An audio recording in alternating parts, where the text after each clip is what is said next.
What's up, my peoples? What's up, my peoples? Hopefully this broadcast has just begun.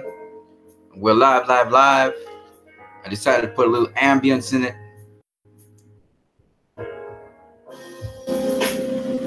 I hope you guys like this vibe right here. For those of you who don't know, this is from one of my favorite artists out there. His name is Mr. Grant Clemens. Dope. If you like this music, let me know. I'll link you up with him on Facebook. It's also on SoundClick. All right, let me start off with a piece of scripture right here. Psalms 132, verses 4 and 5. I know you guys was waiting for me to do a stream for most of the day, so here it is. Psalms 132, verses 4 and 5 says, I will not give sleep to my eyes, nor slumber to my eyelids, until I find out a place for the Lord, a habitation for the mighty God of Jacob. Let me say it again. I will not give sleep to my eyes, nor slumber to my eyelids, until I find out a place for the Lord, a habitation for the mighty God of Jacob. Now, for those of you who know, God don't need no resting place. God don't need no habitation. God owns everything, right? So what is this prophet king talking about, David? Well, he's talking about finding a resting place for the Lord in his life, in his mind, in his heart. You understand what I'm saying? He wants to be in tune with God, and that God will stay with him forever. That's what he's talking about. Let me translate. Goodness. When goodness becomes a part of your life, when it's a lifestyle, you found a resting place for the Lord in your life. I hope you guys like that vibe. Shout out to Mr. Grant Clemens. You know, I like him a lot, man. His music is dope, in my opinion. Some people call it cool jazz, but he do different styles, you know what I'm saying? Anyway, as you can see from the topic here, we're going to be talking about the DCEU, and particularly DCEU Superman. And I got tons of stuff to say about it. And so we're going to start off with the most elementary stuff, and then we're going to go to the more deeper stuff. All right? So I hope you guys enjoy it as we go on this little ride. You can leave your comments in the chat section. I will be checking the chat section ever so often. Move across to it as I keep on talking here. So feel free to talk in the chat section. You know, we're going to do our thing. You know what I'm saying? All right. I hope you guys enjoy the music as I talk. If it's a little confusing, leave in the chat section. Yo, man, can you just tone down the music a little bit? Because I can't hear your voice. So just let me know if it's distracting to you. All right. I try to give you guys a chill vibe as it's the end of the day. So let me start off with Justice League and some of the things you missed concerning Superman in Justice League. And as you can see there, I already put up this meme in social media. This is one, not all over social media. I didn't put it up on Twitter, but I put it up on Facebook. And one of the cool things about it is the stuff that's actually there that some of you guys probably missed on the first take. So I'm going to show you guys some of them right now. Let me zoom in on this. Can we get it sharper? That's as sharp as it gets. All right, that's cool.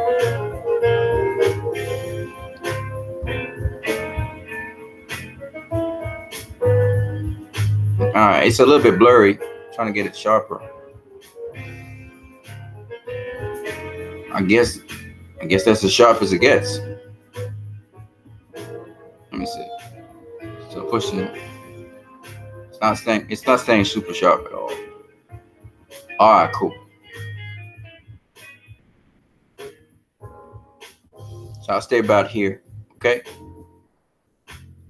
It's not super sharp. But the cool thing about it is, you know, you guys may have overlooked this little teddy bear right here. Little teddy bear Superman. Green boots and stuff. See, people knew Superman long enough, at least for about 2 years now. So people had teddy bears. They had a teddy bear Superman. I thought it was really cool. We had a little Muppet Superman right here. I don't know if you guys can see that, but here's his eyes, his Muppet eyes, his mouth, his face. We had a Muppet Superman right there. Here's a picture of Superman right here. So that's what that's saying. Picture of Superman. See him there. Right? Flying up into the sky and everything. Real cool. You can see there's some other pictures right here. Yeah, look, they got a toy Superman right here. I don't know if that toy Superman is from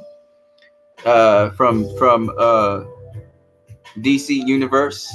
What do you call it? Mattel set. It could be a Mattel Superman we're watching there, but I thought it was really cool. I also see something looking like a Statue of Liberty right here. I don't know what that is exactly, but that's definitely some kind of statue there.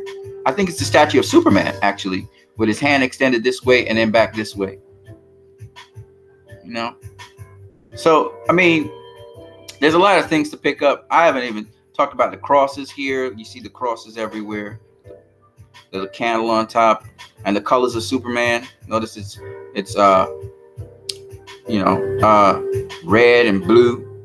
Well, it's silver, I think that is there, which would more be like the belt buckle of him. But I just find that really cool, man, to just see these little quirks and stuff inside of there. So I just wanted to point it out to you guys. There's another picture right in front of there. Of course, the flag, the American flag, is all over the place. But I thought that would be interesting for you guys to see. You know, all those little bits and pieces of information that happened in the beginning of Justice League. Remember, you can leave your comments in the chat section. If you guys have anything to say to me, you know, if you're enjoying the music, you know, and you want to know about it, let me know as well.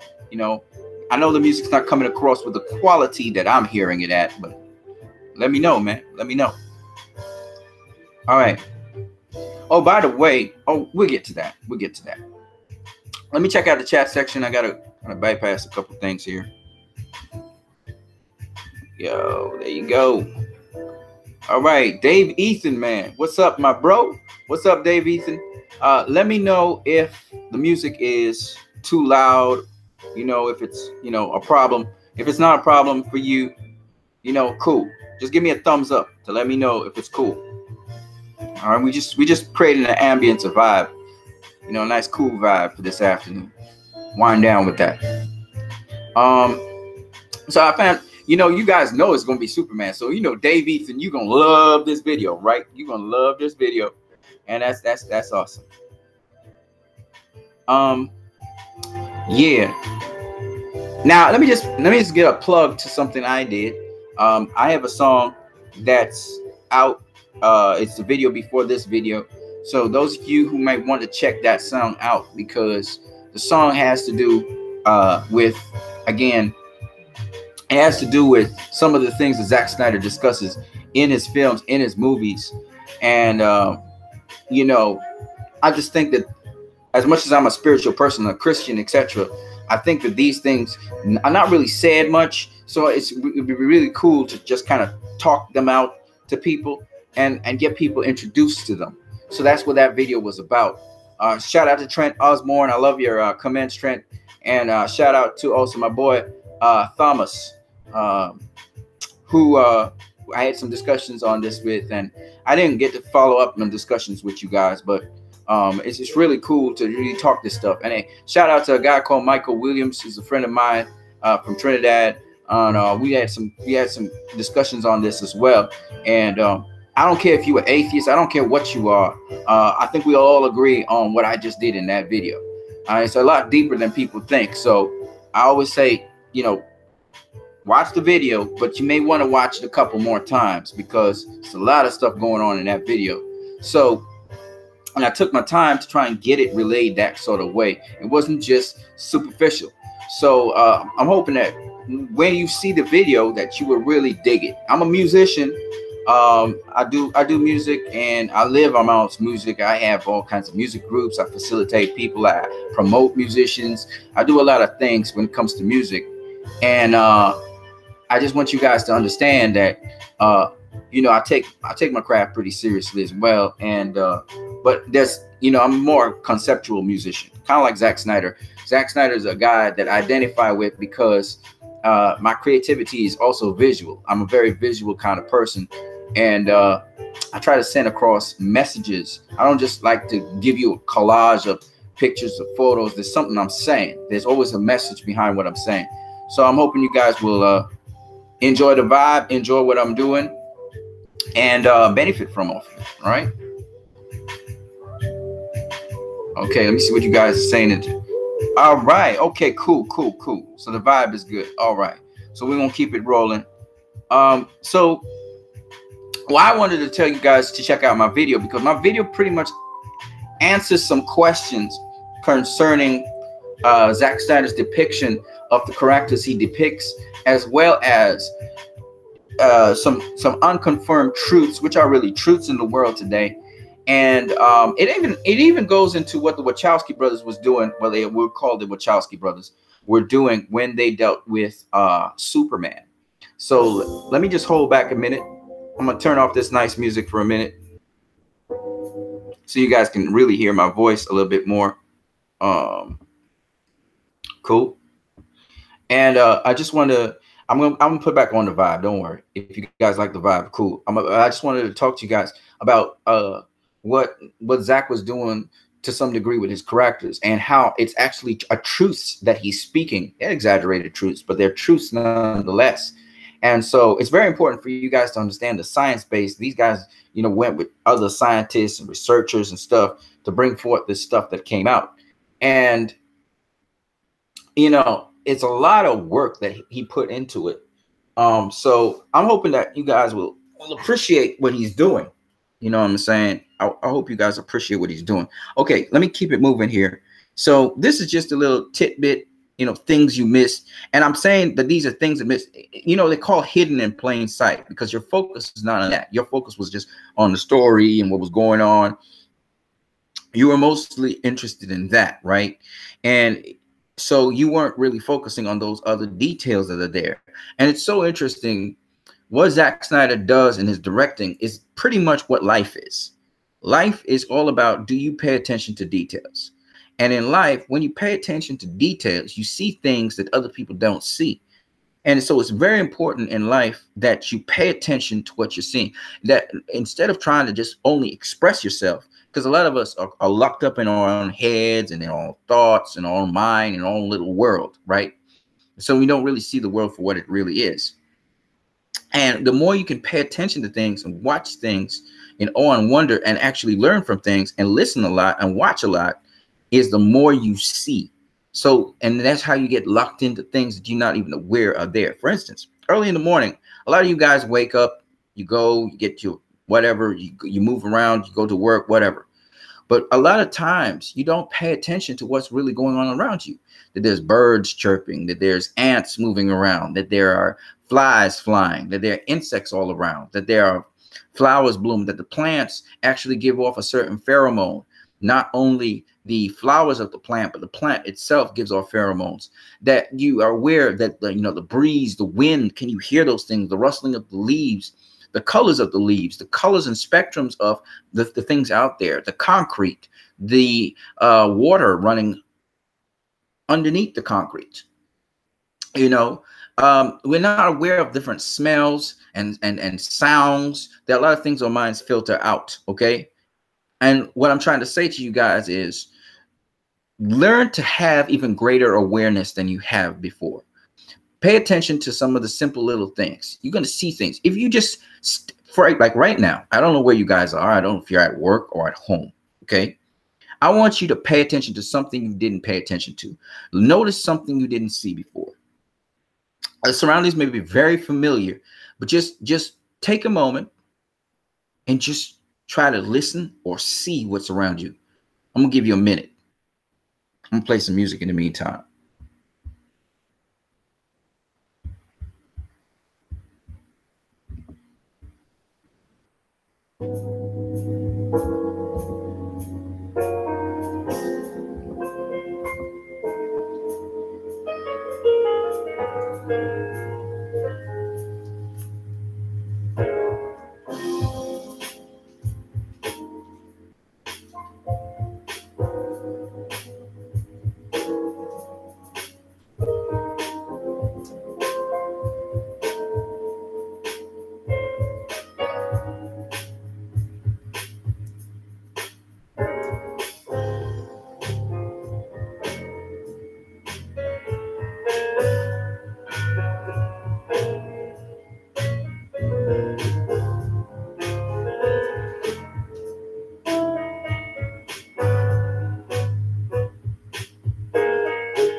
Okay.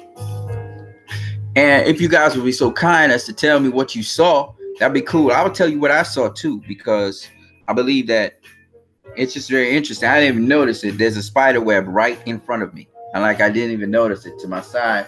I didn't also notice that my violin needs dusting.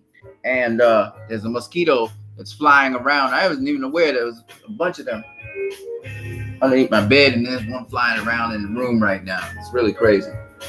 Like, yo, I didn't even notice that. I also haven't noticed that the ground's alive. There's a whole bunch of stuff moving around on the ground. It's crazy. Yeah. Just because we don't pay attention to our surroundings, we just focus on what we're doing, and we don't really focus on anything else. We're not aware of what's happening. We're not open to the world. I like to hear what you guys have to say about that. So let me just see what you guys say in the chat section first. Hold on a second. All right, you guys ain't saying nothing in the chat section as yet. That's cool. I know you guys here to hear about Superman, so I'm getting back to that. So why I'm saying all of this is because that's the thing Zach does. Zach puts in a lot of stuff in there, and that's what makes the movies rewatchable, because you gloss over those things. You're not paying attention to everything that's happening. You know, like for instance, let me give you an example of what I'm talking about. Okay, so we overlook these little things here. I don't think anybody actually paid attention to that. But then again, you know, we didn't pay attention to the crosses either, and all that stuff that was there. But then there's other things. If you really start to look at it and break it down, you start to see other things hidden inside of here. Like, look at this little Superman toy right here. Did anybody see that? There's a smaller Superman toy right here. Let me zoom in it. Let me zoom in on it. Give me a second. See it right there? It's a little Superman toy. So the more you look, the more you patch in, is the more you see. See what I'm saying? Isn't that cool? Know what I mean? Yeah. So okay, no comments so far. So I'm just showing you guys this so that you'll be more aware of your surroundings, that you open your eyes to see more of what is around you. Okay, awareness. All right, let's move on. So one of the cool things about Justice League and Batman v Superman, and of course these both shots are Zack Snyder shots, are that they give you different perspectives of the same thing. And Zack Snyder has this tendency to shoot things which are diametrically opposite to what they were. The same thing, but from a different perspective or a different angle. For instance, if you look in Batman v Superman right here, this is Heroes Park. Okay. Right. This is Heroes Park right here. Okay. You can see this is the middle here. This is probably the memorial right over there. And this is the rest of the park right there. Right. Maybe these are the slabs. I don't know. But the cool thing about it is, and there's the steps right here. So I guess, yeah. I think that's how it works. The steps are right there. And then you got these trees in between, and you got some more steps there, right? and you can see people came together. This was at the end of Batman v Superman, where all the people were going to collect. You see all the people here like little dots, and they were really around Heroes Park honoring Superman, right? Now, here's the cool thing about the whole thing. This is Heroes Park. Obviously, this across here is the Kryptonian ship, or at least where it is. And if you look right here, this is a little road here running towards that. Okay, and then there's another road on the side.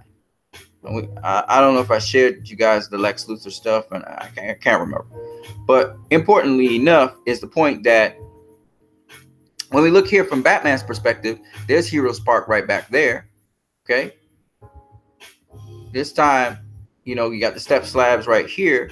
The step slabs will be here and here. Here is the Kryptonian ship. So we're seeing it from the opposite angle. You understand what I'm saying? And what's so cool about this is you can see the divide right here. The divide as you go up towards the steps. And that divide is right here. See? The divide is right here as you go up the steps. And then, you know what I'm saying? So that's this right here. All right. So what's cool is you see it from a different angle. I love that. And another thing that I think is cool is even how the approach to the Kryptonian ship was seen from a different perspective. So it's the same thing, but now he's saying Justice League's a different film because we're looking at things from a different perspective. That's the subliminal message he's sending to you constantly throughout Justice League. Because you're constantly realizing, okay, it's a different perspective now.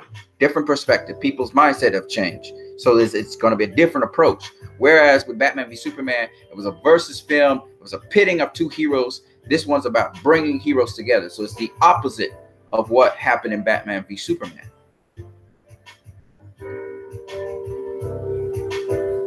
Remember, all of this circle around Superman, right? So let's remember that Superman is the theme here.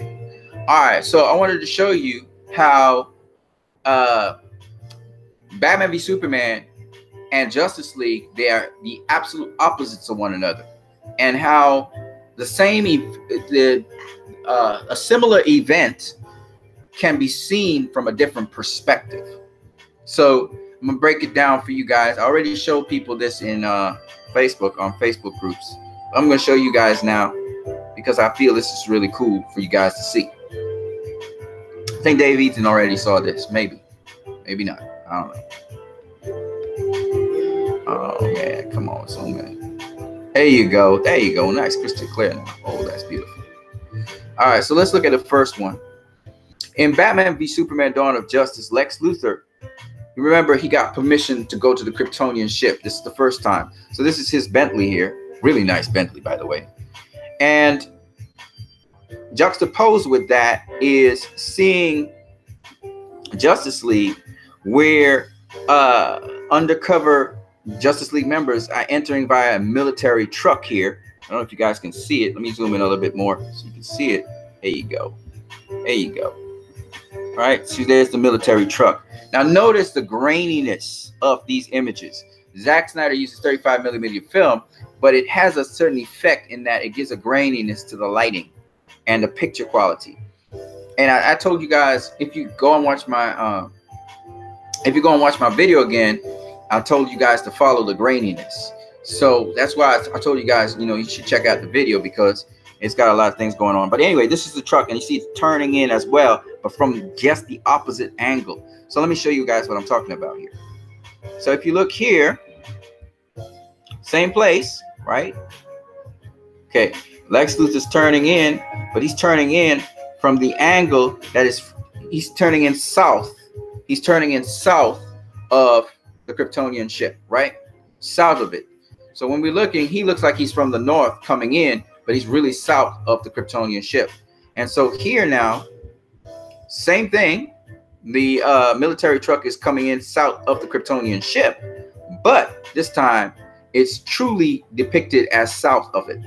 So it's coming in from below the Kryptonian ship, and whereas in the other perspective, it looked like it was coming in from above it. You know what I'm saying? Same road, same place, but different perspective. And I love that kind of stuff with Zack Snyder. He's saying this is the opposite of what Lex Luthor was going in there to do. Lex Luthor was going into the Kryptonian ship to do something that the intention and motive was opposite of what the Justice League heroes are going into the Kryptonian ship to do. Also, bear in mind, Lex Luthor is just a single person going in there, whereas the Justice League members are a group. And there's another very interesting thing about it, so we'll get to it. But let me just read off what it says here. Oh, let me zoom out a little bit so you guys can see that. Okay, there you go. There you go. All right, so here, Lex Luthor's white Bentley and the military truck holding the undercover Justice League members both approach the heavily guarded Kryptonian ship, but are viewed from opposite angles, as you already realized. This one, it looks like it's above the ship coming in, or, you know, north of the ship, and this looks like it's south of the ship coming in, right? Now, here's the cool thing.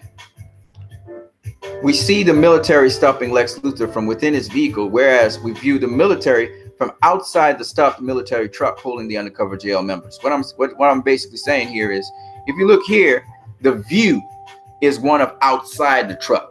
So here we see all the military people here. Let me zoom in a little bit. I want you guys to really see the picture really nice and clear. There you go. So when we look here in Justice League, you notice everybody's outside the truck. And the view we see is outside of the truck. And it's actually far away. It's almost a panoramic view, right? And you see all the military there. And they're stopping people going out and stopping people going in, right? In Batman v Superman, the view we got was from inside the car. So we're inside the car with Lex Luthor, and we're watching out at the military people telling him to stop. And then you see the stop sign behind there. So I find that very interesting that the perspective, again, is diametrically opposite. Whereas in Justice League, we were seeing it from the outside, and we're seeing everything from the outside. And that's very important. I'll explain to you why. But we're seeing everything from the outside. Here, in Batman v Superman, we're seeing everything from the inside. And that's an inversion. We call that symmetry, inverse symmetry, right? Which I find really cool. Then we see here, oh, that's something else I wanted to say. So let me say it one time. So the other thing that's interesting is Lex Luthor, he gets, oh, we will get to that. We'll get to that. So let's just do it. So now below here, let me just zoom out a little bit. All right, let me zoom out a little bit more. All right, that should be good. All right, so now, okay, we good. Okay, all right, cool. Oh, we can do like that. Okay, cool.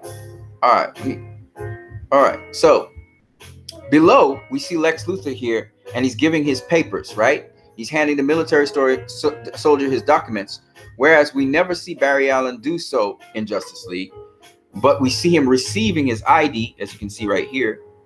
He's receiving his ID here from the officer who scanned it. All right, and I just put in the corner, superimposed here, what was on the information from his ID, and that the guy needed to basically slide the ID and get the information to come from, right? And here, Lex Luthor, he gives confirmation papers, and they're from Homeland Security. So we go on to say, Lex Luthor is able to provide his clearance from the Department of Homeland Security. You see here, Department of Homeland Security. Let me see if I can zoom it in a little bit more so you can see that.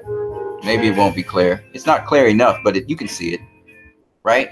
Department of Homeland Security, right? And that's the sign right there. That's literally the Department of Homeland Security's logo.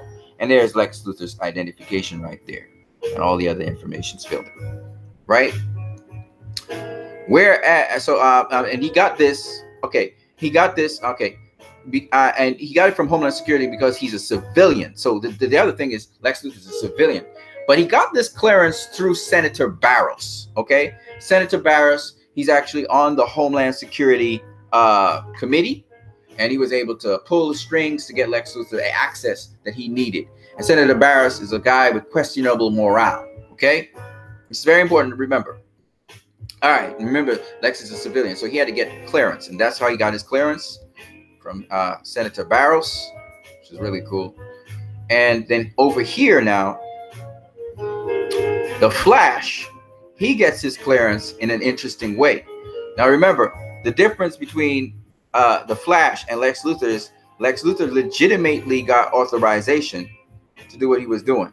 Understand what I'm saying? Right? Lex Luthor got legitimate authorization to do what he was doing. Barry Allen, on the other hand, they were going in under the cover of deception, which is why we never saw inside the truck, right? Whereas Lex Luthor, he's actually going in there with honesty. He is what he is. He's declaring what he is, right? Barry Allen, on the other hand, is not what he is, what he appears to be. In fact, Barry Allen provides his clearance through deception, posing as Wesley Rowe, a military policeman of the USAF. The USAF, which is the U.S. Air Force, okay? So he's U.S. Air Force, as you can see right here, but he's a military policeman, and that's what the information there says. Let me zoom in so you can see that. He even calls him, it's also, he seems to be working with Star Labs, apparently, and that means Cyborg had something to do with it. So you see Star Labs, personal file, Wesley Rowe, military police, USAF, okay, and you got other details there and his ID and stuff, okay, and he's cleared. All right, and Cyborg was the guy that was able to make that possible. Right, Cyborg manipulated the system, making this possible, and so that's why he was able to succeed. But you can see the differences again in that Barry's posing as a military person, whereas Lex Luthor was a civilian. You can see that whereas Lex Luthor got clearance through legal means, through a corrupt senator, but nonetheless legal means through Senator Barrows. Barry Allen got his clearance through Victor Stone manipulating the system, or should I say Cyborg, manipulating the system to be able to get him to hack in so that they could go in with the body of Superman, which Aquaman is in the back of the truck. They ain't showing none of that, right? The other interesting thing is notice that here the military stops the civilian because he's not one of them, whereas they stop on their own. The military doesn't stop them, doesn't, because they know they're military, right? They're dressed in fatigue like military. So I thought it was very interesting on so many different levels, and that intrigued me. I know there's a lot of this scene which is also left out that we haven't talked about, but you know, that Zack Snyder actually had in there with Cyborg talking to his dad and stuff like that, but we never got to see all of that, and that's okay. It's cool. But I just find that this is Zack Snyder's symmetry, and this is called inversion, okay? A form of symmetry is inversion, and this is what you're seeing. So you see both enter same side, but different perspectives, okay? We see that Batman is overseeing the whole operation. We also see here that, and it's interesting, Batman and Lex Luthor had some similar ideologies once upon a time, right? And then over here, you see, hold on a second. Let me just stop the music for a minute. All right, cool.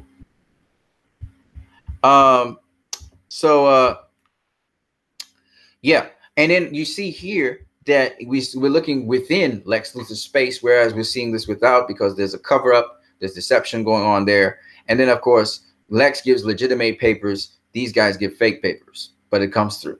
All right. And I find this all very interesting because there's like this mixture of dark and light all the time going on. That this guy has dark motives. These guys have light motives, yet they use a dark approach. And the cover of night even. This is in day. You notice this is in the cover of day. This is in the cover of night.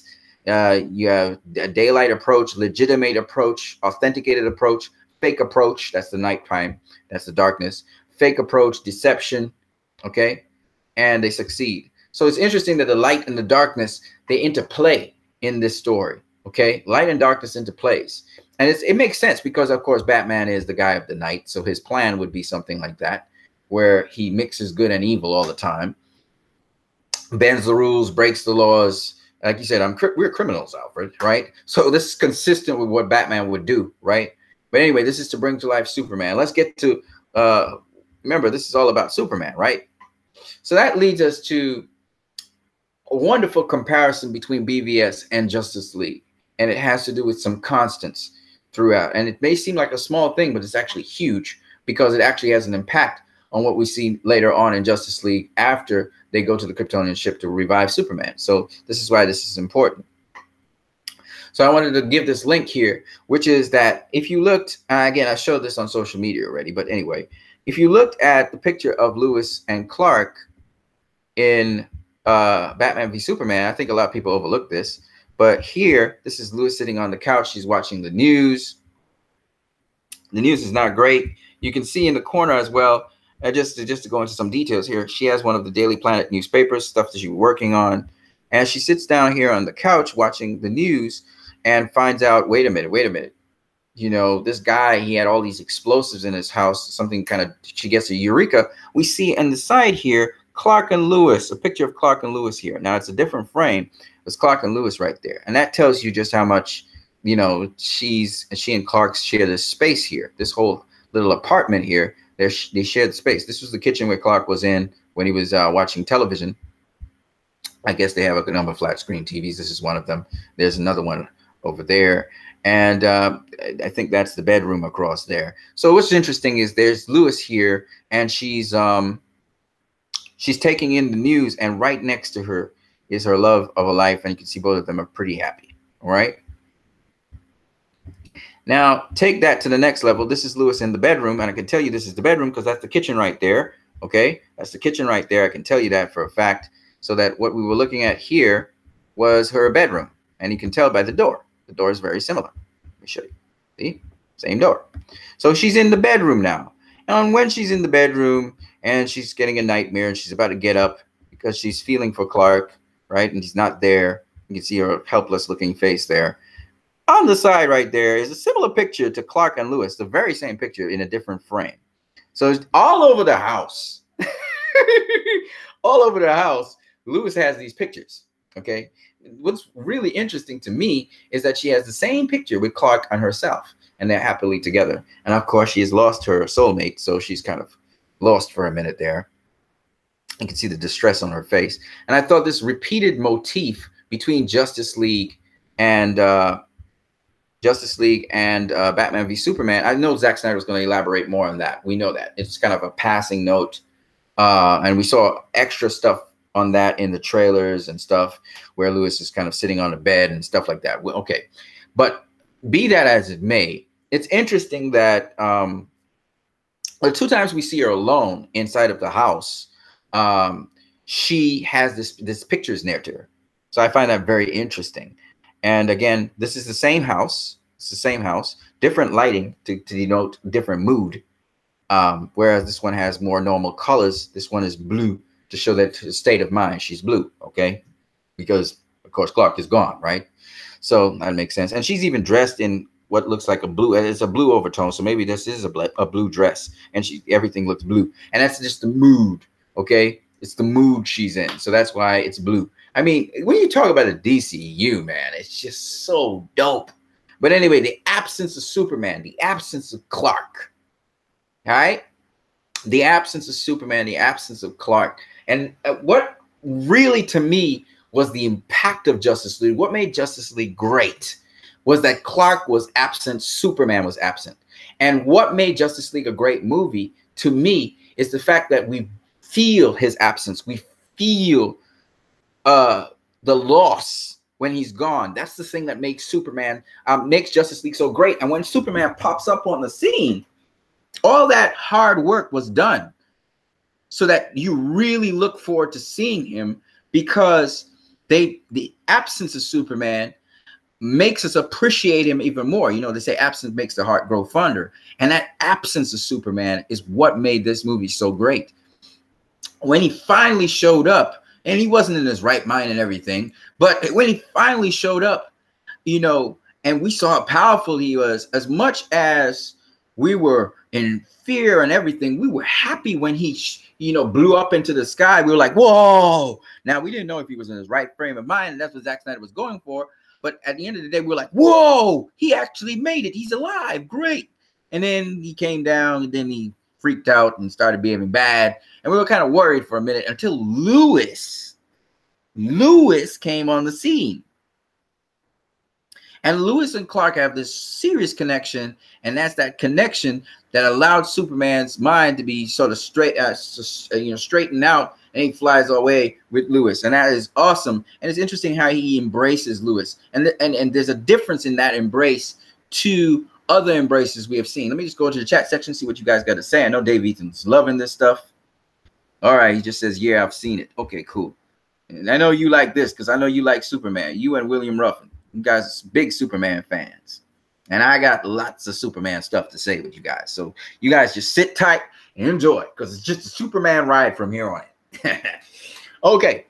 So why I said that Superman held on to Lewis and not Lewis held on to Superman is because in Man of Steel, the opposite happened. And if you look here, this is Man of Steel on this side. This is Justice League on this side. Watch at this. And this is one of the coolest things. You know, there's a scripture in the Bible that says, cast your bread upon the waters, and you will find it after many days. And it's interesting that Superman, in embracing Lois, she was very fragile to him because she's a human. And he's very big and strong, but he's been dealing with humans all his life. But it's just interesting. Go back and watch the Man of Steel again, because as he takes her and he's bringing her down to Earth here, saving her from the Kryptonian ship that exploded. All right, let me just do this. About this magnification is good enough. So here he is, and you can see he's very carefully holding her, and she's clawing onto him for dear life, right? And you can see she's holding on to him very strongly, and he's just very careful how he holds her because he can break her. You know what I'm saying? He's very, very strong. so he's like, you know, he's holding her, but he's holding her very carefully, like delicately. Okay, if you notice. And what's very interesting about that is, as he's coming down to Earth with her, when he puts her down on the ground, he says, "Are you okay?" And that, to me, that was one of the most beautiful moments, because you have to understand, Superman is ridiculously strong. He could snap Lois's back trying to hold on, you know, just holding her, because he could have snapped her back in the process of doing that. You know, a lot of people don't. Superman is strong, okay? He's strong, and his skin is tough. I mean, I'm thinking in a realistic way. If Superman was in the world with us, he's made of like stone. Like the Man of Steel makes sense because he really is tough. Okay, just imagine if Superman decided to, you know, he's very passionate. He decided, all right, I'm gonna hug you, Lois. He could kill her. You know what I'm saying? He has to control himself. I'm just saying. So anyway, here is notice Lois is the one holding on to Superman here. Okay, Lois is the one embracing him here, and it's interesting because he saves her. She's able to save him in Justice League, and the opposite happens. And what happens in Justice League, I don't have that clip, unfortunately. I just have this one. And I don't think you guys can see it from so far away. I'm going to try and zoom it in some more so you can see it. It's kind of hard to see. It is very hard to see. You can't really see it there. In fact, this is Superman's back and his butt is showing here. And he's holding Lois here. So you can't really see it here. But he's in the air here. And she's in the air here. Okay, hold on a second. Right. So you can see here, she is embracing him. She's holding on to him, but he's basically holding her up. So he's saving her. He's the savior. The savior has his hands holding the person, and the other person is kind of gripping on for dear life. Okay, so you can tell the one who's being saved here. Now, if you look down here, they're on the ground. Again, they still maintain that posture, right? Superman, you should see he's very gently cradling her, okay, because he could crush her. He could just crush her. I'm saying she could just be pulp in no time, okay? So he's very careful how he's holding her. And notice how she's, you know, holding on to him. They touch ground, so they're on the ground now, okay? And her life has just been saved. And then he asks her, "Are you okay?" Right? And you can see he's looking at the human. It's interesting how he looks at the human. It was a sort of curiosity at the same time. He's holding her, and he cares about Lois. You can tell that. Now, what's interesting here, you can't see it still. It's too far away. But I'm going to try and zoom it in. There you go. There you go. Now, it's not very clear. It's very blurry and everything. But if you pay attention, Lois's hands are below Clark's hands. Clark's hands are above Lois. Okay. You'll see it here. Hold on a second. So it's very apparent here that the one who was holding Clark below and literally supporting him was Lois. And Clark was the one this time depending on Lois. And if you go back to the scene in Metropolis, that's why I tell you guys got to rewind these movies and watch them multiple times. Because there's a lot of details in them that you can overlook so easily. And so here, if you ever looked at when Clark came back down to Earth and he meets Lois, he literally hugs her across her shoulders. He's the one hugging high. In other words, he's the one saying, you saved me. And she's the one hugging him down low here. She's the one holding him up. Okay. And as you can see here, her hands actually, she's sliding her hands out now. But she actually was holding him down below. He was holding her on the shoulder. In other words, he was depending on her for support. She's the one that brought him back to humanity and kept his integrity intact so that he didn't kill Batman and become a bad Superman. Okay, she saved him. And so what people miss is that in Man of Steel, Superman saves Lois physically. And this has been the motif running throughout the DCEU when it comes to Lois and Clark. Lois is the emotional salvation of Clark Kent. And Clark Kent is the physical salvation of Lois Lane. And Lois Lane believes in Clark because of his ideals, and she thinks he's a good man. And so she throws all of her support behind him, and she's there to protect fiercely his ideals and to maintain his integrity and his personality of being a good person. That is what Lois does for Clark. And it's so beautiful that we can see it right here, that he is literally leaning on her and depending on her and trusting her because he believes in her and he believes she's good. And so he trusts her. And that's why when he saw Lois, he didn't even say Lois. He didn't say anything. He just, his attention just, his focus went completely on her. And from there on in, she was able to help him get out of there without causing any other mayhem and destruction and catch himself. And even here, you can see he's leaning heavily on her. He's the bigger, stronger. I mean, this dude is like freaking, this dude is just incredibly physically very tough, but emotionally he's fragile. So the difference here is Lois is dealing with him as if she's dealing with a fragile, tender piece of a person. And so she now could crush him very easily. She could destroy him in a heartbeat. And so now we're looking at it in a psychological way, and she's the one that's keeping him good. Okay? He's anchored in her. And so that's the difference between this and Man of Steel, right? And I find this so incredible because it's just this richness in this chemistry, this yin and yang. And it reminds me of men and women. You know, I was talking on Facebook, on a stream in Facebook, how men love being appreciated. They love being respected. That's the thing that really keeps them. And they will go to the ends of the earth, just like Clark Kent goes to the ends of the world, earth, to protect Lois. They will do whatever physical things needed to be done to ensure that they get that appreciation or approval from a woman, someone they love. And that's the thing that men need. Women, and so men need a certain degree of affirmation. Women need love. And Lois gets that from Clark. Clark loves her like to the craziest degree. And so you see basically the relationship between men and women, as Zack Snyder would say, is the yin and yang, what he calls it, the male and female energies. And I think this really, this fictional story literally highlights a literal truth. And I love that Clark and Lois's relationship, while some of the things I disagree with, the relationship is based on those kinds of dynamics. It's not them against the world. They have other people, like Clark has his mother, Lois has, you know, other people around her, Perry White, etc. But my point is that these two people share in something that's very special. Clark is a superhero in and of himself because of his abilities, his physical abilities, but so is Lois. Lois is also a superhero and an unsung, underrated superhero in that she is the one, the protector.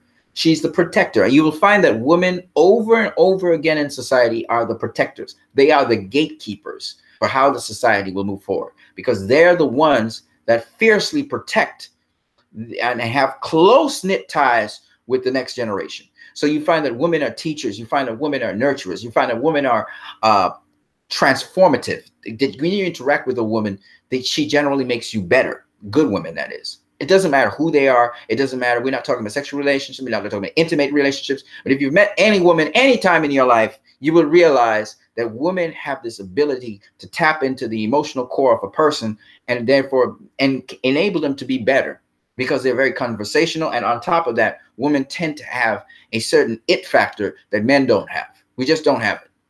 Okay. And it is what it is. And so women, and I guess it's because of how they're raised and how they grow up and etc. But women have a much more complicated, much more complex life, I believe, than we men do. Okay. We men don't have to think about certain things. Women have to think about just about everything. And so that makes them more conscious, more conscientious, more, I think, even more, what's the word? Empathetic to people. Not sympathetic, empathetic. So I think that's the interesting thing about this story. And Lewis is you know, Amy Adams really does a fantastic job of relaying that psychological information to us, and still keeping that irritable, sort of annoying part about her, that it is a balanced individual. It's not perfect individual. And it's interesting, Clark, as he strives for ideals, he fails sometimes, and I like that. I like that. I like that a lot. All right, let me see what you guys have to say in the comment section, because I got tons more, folks. I haven't even started. T&J Ayala says Lewis and Clark, like the famous explorers. Interesting, T&J Ayala. I like that. What's up, Christian Disciple? Man, I'm cool, man. I'm cool. What's up with you, man? Mr. Cosmico. Hi. Shout out to you, Mr. Cosmico. Dave Ethan says women are somewhat deep. Oh, dude, man, you even know that I have, man. Women are, they're dope, man. My mom is awesome. I mean, there's so many different levels to my mother and just the way how she operates. And then I've met so many women in my life that have basically transformed my life to take it to the next level, and people just don't understand. Men and women are not there. There's a lot of things we have in common, but we're not the same. We're not the same. I can tell you that right now. The way how a woman thinks is different to the way a man. A woman can make a man so much better because the empathy that women generally have, no matter how hardcore they have this empathy to them. And another thing I like about women, that I just got to talk about it because it's just fantastic about them, is that they have this certain degree of ability to sort of say something that they can do it. They don't always do it, okay? Because, they're emotional people sometimes. But they have the ability to say something in a manner that even though it's bad, they're saying something bad to you, you feel good hearing it. And you're willing to make the adjustments in your life. And they don't always do it, but when they do it, man, when they do that, it takes you to the next level. It makes you aspire to want to be better. And my mom does it, and all women do it. They really have that special sort of way of saying things at times that when they want to, let me just say that. Sometimes they can be rather blunt, but when they want to, man, and then you just feel like, man, I need to go to the next. They have a way with words sometimes. Every woman I've seen that I've come in contact with, they know they don't always do it. Okay. They don't always do it, but when they do it, it's really cool how they do it because they have their own way of saying things. Women have a certain way of saying things. If you ever notice, men, we are very direct and to the point. And even the ones of us who are a little bit more sophisticated because we had some women in our lives and stuff, and we learn how to phrase things a certain way and say things a certain way. Even then, we still pale in comparison. I think the best negotiators in the world and the best multitaskers in the world are not men. We end up at the top positions because by default, because women haven't been able. But I think women, by and large, I think they're the best negotiators you'll ever find. I think they're the best multitaskers you'll ever find in the world. That's my personal opinion, and I'm not changing it for a minute. And I just feel that it's just wonderful to see women be who they are, uninhibited, and men be who they are uninhibited. I mean, it's going to be dope if that really could happen. That day could happen where we could just be who we are. And you would see some crazy stuff come out of that, But anyway, I'm just going back to Superman here. The cool thing about Superman is an amalgam of several people. Superman is not just Clark Kent. Superman is not just Kal-El. Superman has been influenced. The icon, the ideology of Superman has been influenced by multiple people.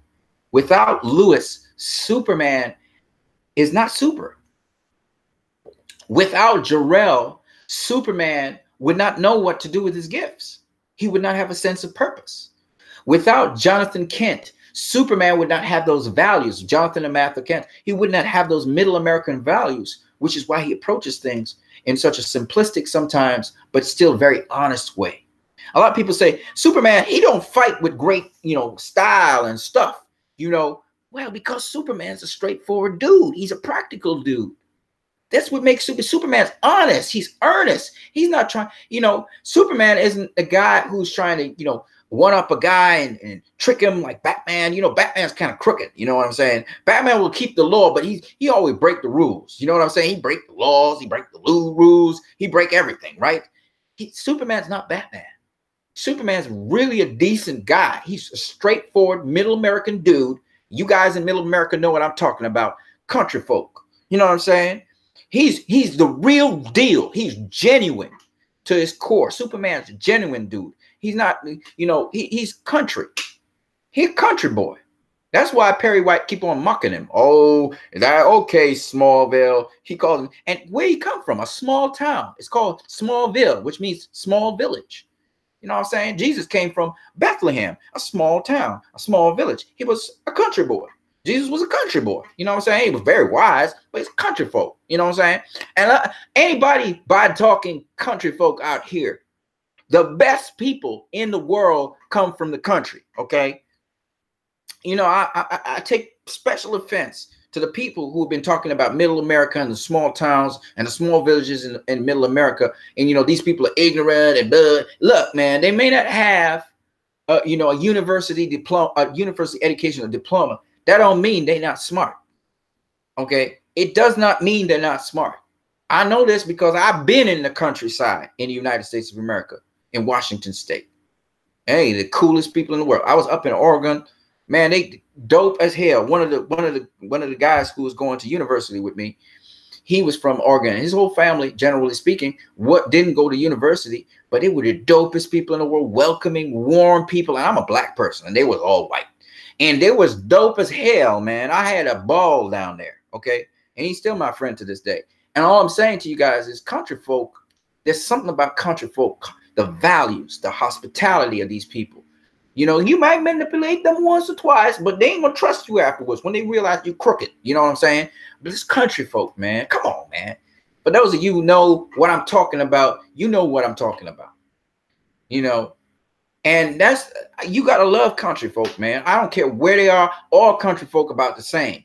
People could criticize people in Africa, the people on they so poor and stuff. Look, man, they got values, though. Okay. They may not have a whole bunch of money, but they can eat. They eat every day. And they have their culture and they have their stuff. And maybe they're behind the world in terms of electronics and stuff, but they're rich in values. And they live and they do fine and they're cool. They may walk to work barefooted, and you guys may scorn that. Oh, we got pants and shoes and stuff. But guess what? They got integrity. They got values. And I value that over anything else in the world. You could call them poor and whatever you want to call them. But at the end of the day, they got something you ain't got. So most of you guys out there, that's just what I'm going to say. Some of them are very spiritual too. This is really cool. They can do all kinds of crazy things. But my point is, anyway, at the end of the day, people always seem to think country folk is backward, and that is not true at all. It's not true at all. And that's what I like about Zack Snyder movie with Superman. He a country boy. You know what I'm saying? He country. You know what I'm saying? And he came out there with country values. You know what I'm saying? He went into Metropolis and he never let go of his country values. And I think that's a great thing. I wish people in politics would stay true to their country values. You know what I'm saying? That's what we need. Everything's getting paid by lobbyists and stuff. Stay true to what you were. Don't change because you have a different side. Now take the power and responsibility and be true to what you are, man. Don't be just again sold out to the nearest bidder. A lot of these guys are sellouts, man. No disrespect. There are some good, decent people out there. But I'm just saying, that's not the norm now, man. Hey, it's great to have marketing. It's great to have advertising. But at the end of the day, you shouldn't be able to compromise your values just because businesses are throwing money at you. That's all I got to say about that. Let me move on. So, yeah. So that's one of the things I loved. And that's what Lewis saw in Clark. He's a country boy. folks. Country boy. All right. And Superman's a country boy. Let's not move around from that. And a lot of people don't realize the real superheroes are the people with integrity. And sometimes we need people who defend that integrity. I live in what we would call the suburbs of my country. Okay. I don't live in the city. I live outside of cities. I live in a place called Tri-City or Trent City. And it's kind of a suburbish kind of area. It's not, it's not like first world suburbs. It's concrete, but it's cool. It's calm. It's quiet. Here we got internet and stuff, and it's cool. The standards is pretty okay. And all I'm saying to you guys is, my mom and my dad came from the countryside. They're country folk, okay? And people always try to make fun of country folk, even in my country. And it's really funny because it's like, yo, the best people, if you look at the most outstanding people in my country, they come from the countryside, man. Some of the most outstanding people in the United States of America, they're with country folk. You know what I'm saying? And I know Nashville, Tennessee, and Texas, they big up on country, and the Cowboys and everything get real press and honor. But then what do you got in Oklahoma, Nebraska? You know what I'm saying? Idaho, Minnesota, some country folk, you know what I'm saying? It's parts of Southern Florida. We don't hear about those folks so much. You know what I'm saying? I'm just saying. Anyways, let me get back to what I was saying. T-Bone Skyberg. I like everything about Justice League, and I need to like both versions for here. The Snyder Cut as well. Just saying. T&J Ayala. Can't wait till that Snyder Cut. Me too, bro. I really want the Snyder Cut bad because there's a lot of stuff that was left out that I really want to see now because I got a taste of it. You know what I mean? And it's really, really, really good. All right, so let me move on here to the last part of it. So yeah, she was his salvation in that respect. It's so nice watching them there right there. You see the comparison here. See, he's holding her shoulder, she's holding underneath his arms. He's holding her underneath the arm, she's holding his shoulder here. See, you can see it now. Let me zoom in a little bit more. There you go. That's sweet. I love it. All right, and then here you see the same thing, but this is different. So she has her hands upon his shoulders here. He has his hands upon her shoulders. Of course, she's much shorter. And here he is holding her. He's kind of, you can see what I like about Henry Cavill's expression here. He's kind of curious about her. You can see he has this curious look. So he saved her. She's talking to him, right? She's looking at him right now and telling him how she apologizes for giving out some information about, certain things. And he's like, don't worry, man. They did it to me too, right? And he's looking at her with a curiosity, in my opinion. This little frail human. For me, there's a curiosity there. However, when you look at her, looking at Clark, look at this. Look at this. This is exactly what I think about when I think of women. Women have that connection. Like she's literally concerned about him. She's looking at him to see if he's all right mentally. And so she's checking him out. It's kind of like your mom checking you out, or it's like your wife checking you out, or it's like your mom. I said mom twice. Sorry. Or like, yeah, it's concern. You can see the concern on her face. And to me, that's powerful. Whereas he was looking more curiously at her, that he had saved her. And she was talking to him almost like a kid. She was like apologizing for breaking the trust, because she's apologizing here for breaking the trust here, which I find very interesting. She's like, man, I had no control over it. They just made me say stuff. And he was like, don't worry, Lewis. Like, I trust you. I trust you. Don't worry about it. She was like, oh, panicking and everything. I didn't want to tell him. I didn't want to tell him. You know what I'm saying?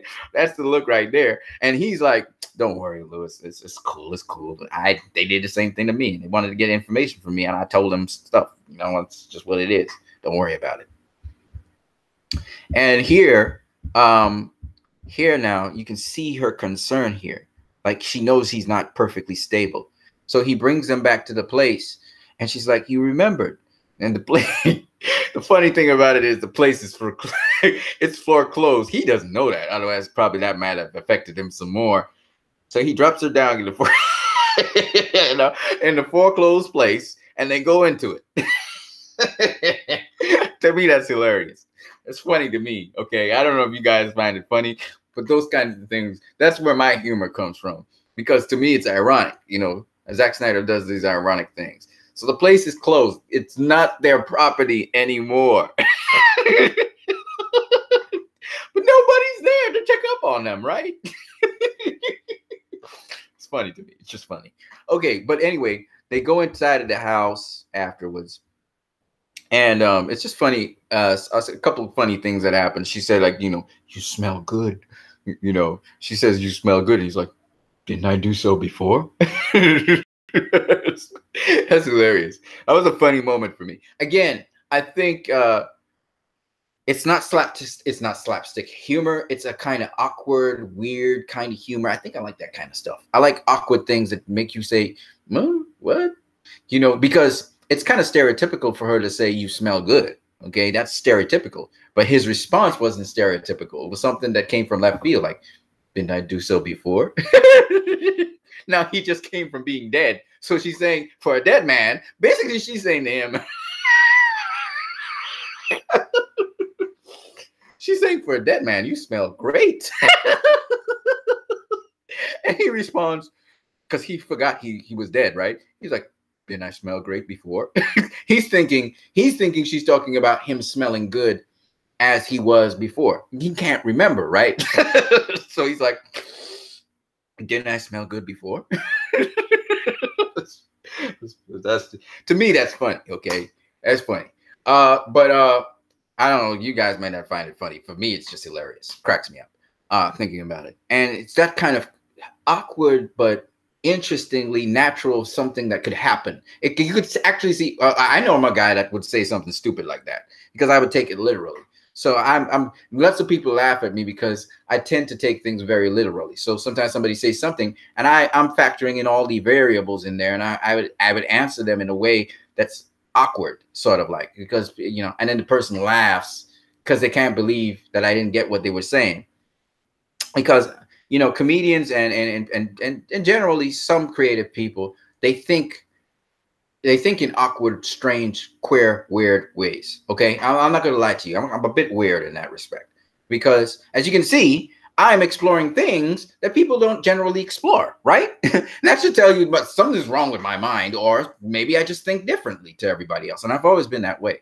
So, and you know, it's not just that I'm a nerd. It's just that I think strange to the average person. So the average person might think about something a certain way. I don't think that conventionally. I might think something totally different. And if I vocalize it, it sounds awkward. And so somebody might either laugh or watch me strange and say, did you really think that? It's just who I am, right? So interestingly enough, that moment for me was funny. So I chuckled, and I chuckled about it. I didn't laugh out loud. It wasn't a belly laugh. Like, ah! It wasn't that. But it was definitely funny. So I chuckled, and it still tickles me every time I think about it. And it's those kinds of things I like. Okay, I'm a musician and that kind of stuff. So yeah. So certain humor just does not land for me. It's really annoying to me. Certain humor is annoying to me, and certain humor is just funny to me because it's something I did caught me left field. It's like surprising, and it's like, whoa, I didn't think of that. You know, that's the kind of humor I like. All right. Anyway, the point is that here they are, and she's consoling him. And as I said before, besides the place being foreclosed and stuff, that here he's getting his bearings. He's finding his bearings, and she's concerned about him. And here he was kind of more at peace. He wasn't so concerned. She was more concerned about, you know, spilling the beans on him, which is why they called for her. But he wasn't as concerned as she was. And again, it's the difference between men and women, I believe. Men tend to not be so invested in people. Women tend to be much more invested than a guy. In fact, it's stressful for a guy to be that investment. But women can just do it. They just can do it. And it's incredible. I mean, they're incredible people, man. Damn, I've seen women do so many different things at once.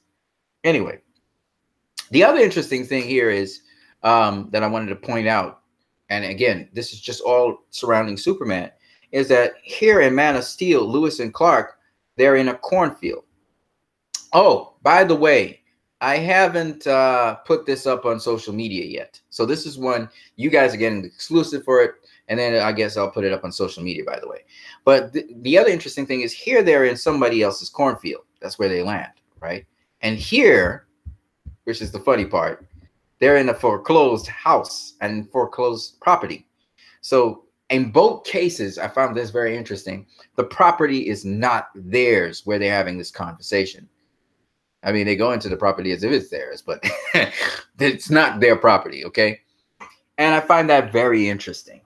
So what it tells me about the relationship between Lewis and Clark is they have a sort of, it's not forbidden, but it's just a relationship that's in a landscape that's all new, and neither of them own that landscape. Lewis is a human. Clark is a Kryptonian. So this relationship is a human Kryptonian relationship. In other words, it's not Kryptonian and it's not human. We can't give claim to either of them. You see, it's a new landscape. And I find that very interesting because to see people from different worlds or even different religious denominations come together and bring this fusion. And this fusion, they love each other in spite of the fact that they may be of different religious backgrounds or different ethnic backgrounds, or different cultural backgrounds. And those things they bring to the table as well, don't get it twisted, but they love each other so much that they bring all this vast difference. Now they bring something new. They bring something new to the table. This relationship is not it's not just cultural because they come from two different cultural backgrounds. It's not just racial because they may come from two different racial backgrounds. It's not just religious because they may come from two different religious backgrounds. It's something new. And I like that. Lewis and Clark represents something new. And like my friend here said, T&J Ayala, I think is the one that said it. The famous explorers were Lewis and Clark. And these are famous explorers in their own right, both psychologically, physically, emotionally, spiritually, intellectually. These are two different people exploring a whole new territory. And I find that very interesting, T&J Ayala, that you actually mentioned that. Let's see here. So you guys are saying a couple of things here. So let me just go into it here. Oh, T&J, your message was retracted twice. You were going to say something and you dropped the message. You should have. Well, whatever. Hey man, when you feel like talking, keep on talking. Anyway, I got more. This could be a marathon. This could be several videos on Superman because I got so much to say on Superman. So that was beautiful. And then, of course, the 75-year anniversary of Superman, which was broadcast in 2013, I think it was, or 2014, by DC Comics. You know, a lot of people may not know this, but Zack Snyder directed that animated short. Okay, it was Zack Snyder that directed it. Now, it was assisted by Burt Tim, who's a great comic book writer, and he's the guy that brought about the animated Superman that we see, the current version of animated Superman that we see. So Bruce Timm was involved, and of course Jay Oliver was involved. He's an animator as well, and it's just a fantastic genealogy of Superman.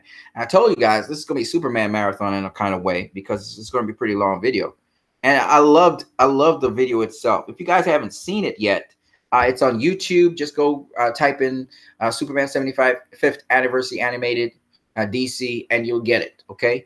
And this is so awesome seeing Superman sort of, this is him running. I don't know if he was in a race or whatever. Now, in the beginning, Superman had to run. He had to have a head start and run to fly off into the sky. Okay.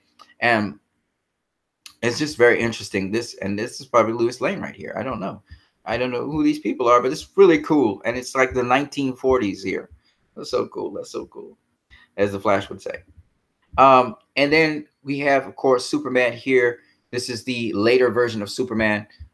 This was the earliest. No, actually, this is a later version, I think. Or no, I remember the earliest version. And this is the later version of Superman, which was found in the animated series by Fleischer, something. Anyway, we'll get to that. Here's Super Friend Superman. I'm just showing you what was inside of the video. So these are the different. There are a lot more. But this was a Super Friend Superman, which was really awesome. And here we have Superman and the Super Family with Crypto and Supergirl and the other two, which I don't know their names, but you guys could fill in, right? And it's so cool. This is so cool. And then of course, the wonderful Christopher Reeve Superman is in there as an animated character. It's really awesome to watch as they move through. And then, of course, we have Jim Lee's Superman, which is just fantastic to see and everything. And he's fighting Darkseid. And then, of course, we have Henry Cavill's Superman, which is Zack Snyder.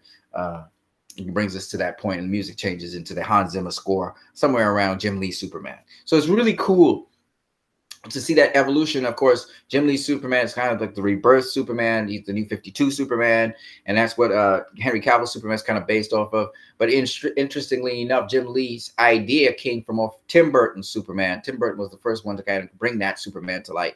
It's very interesting. Tim Burton, again, he's the guy that really kind of revolutionized how Superman was seen and viewed and everything. So Tim Burton has a lot to do with that. So here you go, guys. And I want to just kind of carry you guys through it. So the very first depiction of Superman, Schuster's first sketch of Superman in 1936 on the papers and stuff, this is him here. This is what the original Man of Steel looked like. So take it in. I'm going to play a little music in the background while you guys take that in. If you have any comments to make and chats to make, come on, let's talk. T&J Allen, why is your message continuously being retracted, man? What's up, man? I don't understand.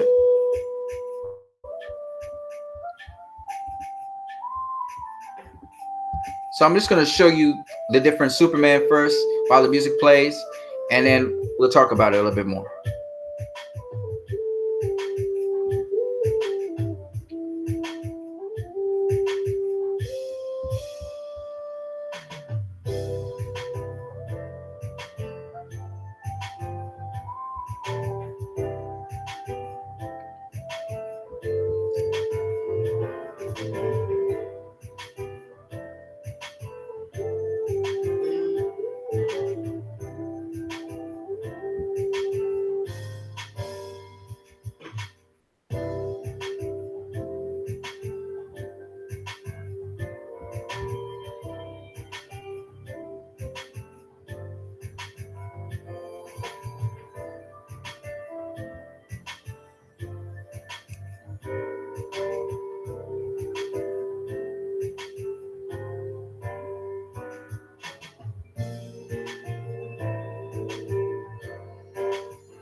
So I hope you guys enjoyed that. Those are the different Superman. We could talk about it in more detail, maybe in another video if you want. Let me see what you guys are saying here. I felt kind of creeped out how Superman was resurrected. It seemed wrong. Deus Ex Machina. Snyder's explained more. Okay, we'll see. I liked it. I enjoyed it. I liked that it creeped me out, and it was supposed to creep you out even more, actually, because I think that he was supposed to, you know, throw some tanks, and there was supposed to be a lot of gunfire from the police and the military, and the Justice League was supposed to try and intercept him and stop him even more. But it is what it is. TNJ Alice said, my bad, Christian Disciple, having trouble typing. No problem, man. Dave Ethan says, clap, clap, clap, love Superman. Hopefully Supergirl will come to the DCU. We can hope, man. We can hope. Snyder's vision. He said, by the way, Zack Snyder said that he said that Supergirl actually is somewhere hidden in plain sight in Batman v Superman. There's some nod to her somewhere there. I tried to find something, but I'm not too sure what I found. I'm still digging around because Zack, you know, Zack got so much stuff hidden in plain sight. It's not funny. TNJ Yalla says that dark side Superman though. Yeah, you love that, huh? Yeah, I hear you, man. So Superman has had many different depictions over time. TNJ Yalla, they can definitely tie in Supergirl. Yeah, man. Yeah. For sure. You know. Now I got some of the Aquaman. I got a little Aquaman teaser for you guys. So Creepy Puppet, which is James Wan. He showed the Funko Pop doll here of himself, but in the background, if you look there, he's playing something on the big screen. You see they are doing post-production work right there. And this is so dope as hell. You can see there's a fight going on. You can see they're blocking one guy's, like, some kind of thing is being fired. You can see this is a trident of some kind. Three things. There's a war, a battle going on here. And this looks like some crazy shit right there. So, you know, Jim Lee's highlighting that. He's doing a kind of Zack Snyder-ish thing, giving you guys a sneak peek of something in the background. I really love it. I love it. Okay, I'm freaking out now as a fan. But, you know, it's just dope to see that. Now, I wanted to just point out something else about Superman before I go on. So let me come out of this. So I thought you guys would be tantalized by that. Can't wait for San Diego Comic-Con. But I wanted to show you guys. Well, you saw the old Superman here. That looked, this old man was Superman here. But all of the Superman, remember what Superman represents. He represents the best in ourselves, right?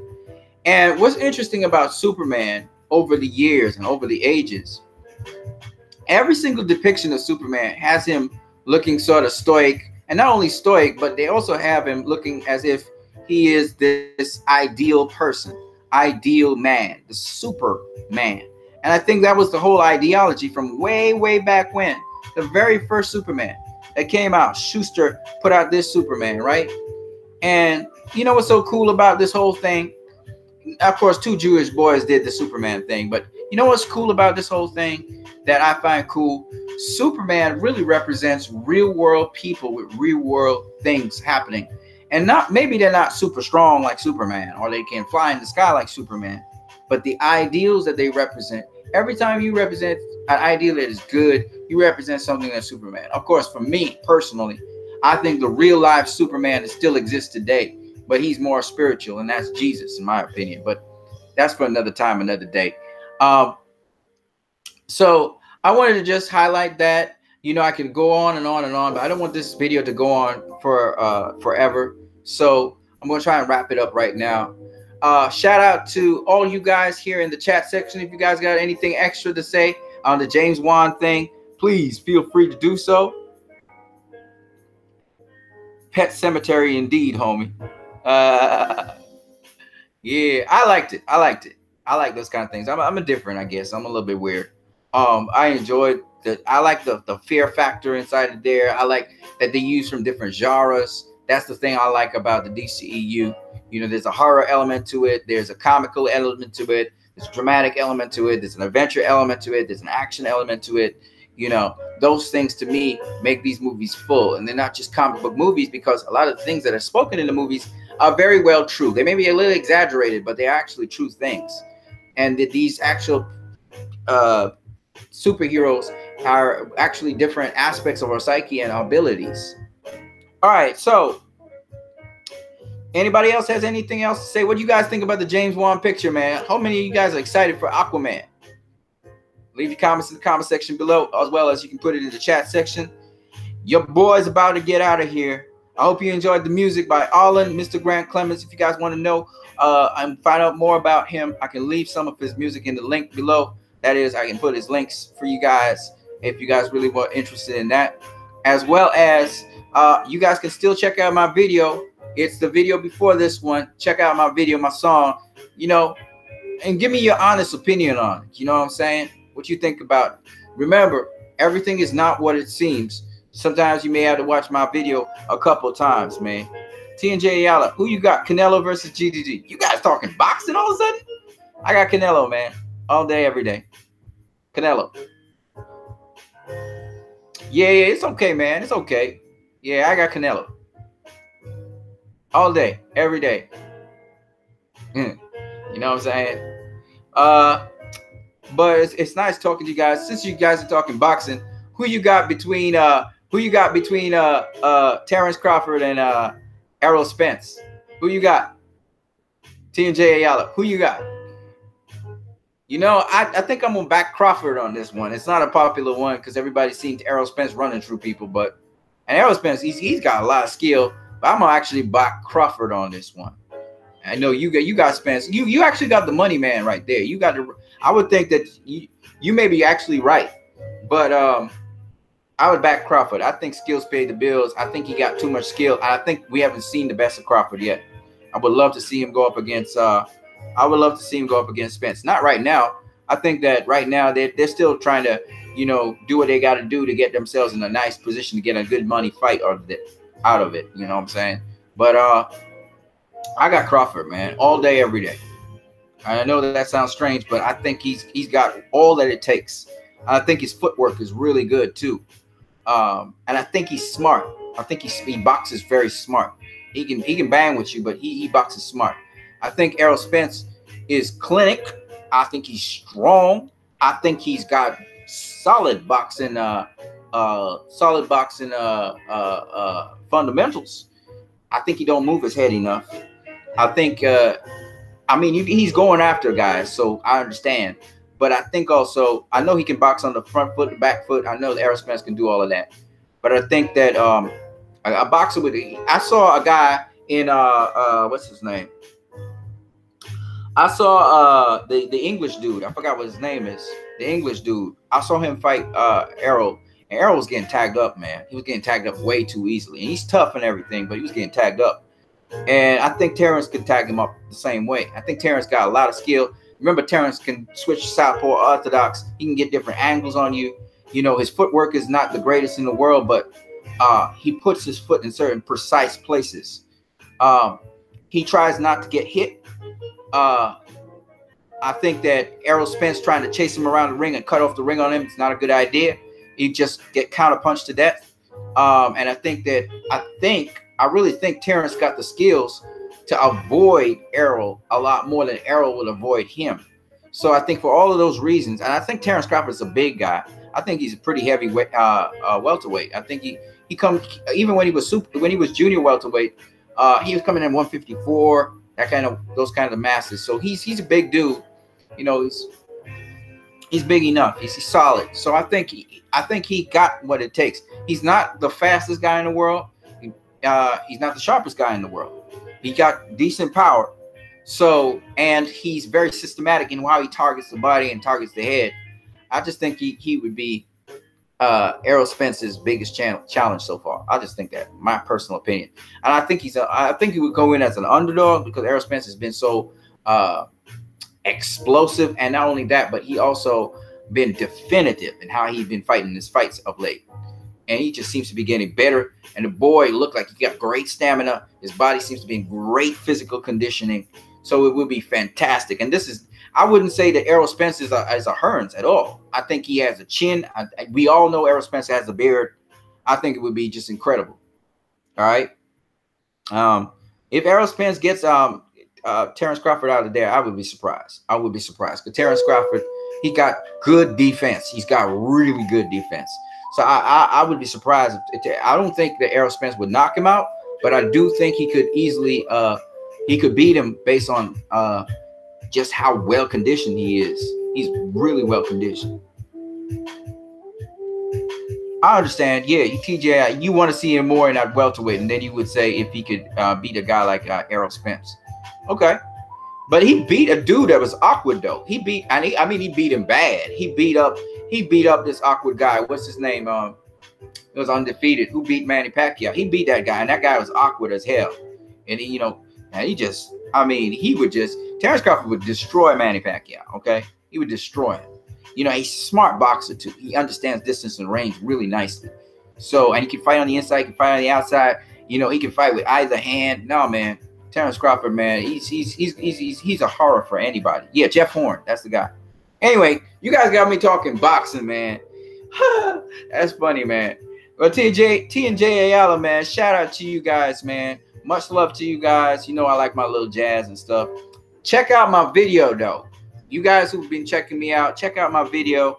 My video is up on right here on YouTube. I want as many people as possible to check out the video because I feel like it's a spiritual and a physical message, but something that everybody can understand. And I just want you guys, I'm not going to tell you what the video is about. I just want you guys to go see it. Don't get tricked by what you hear. The song is great and everything, and it's true, but it's the video I want you guys to see, the visual stuff. I want you guys to see what I'm talking about. All right. So check out the video. Do that for me, would you guys? Dave Ethan. And give me your honest reply. T and J Yalla, Dave Ethan, Mr. Cosmico, Ty Bone Skybird. Anybody else out here I left out? I don't want to leave out no names. All right, man. You guys, peace. Hey, if you guys want to know about this music and this soundtrack here, it is all in Mr. Grant Clements. He's dope dude. One of my favorite musicians out there. I've worked with him also and collaborated with him on a number of different projects with different people. Check this guy out. You're going to love it. I'm gone, guys. Peace.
Deuce. Peace.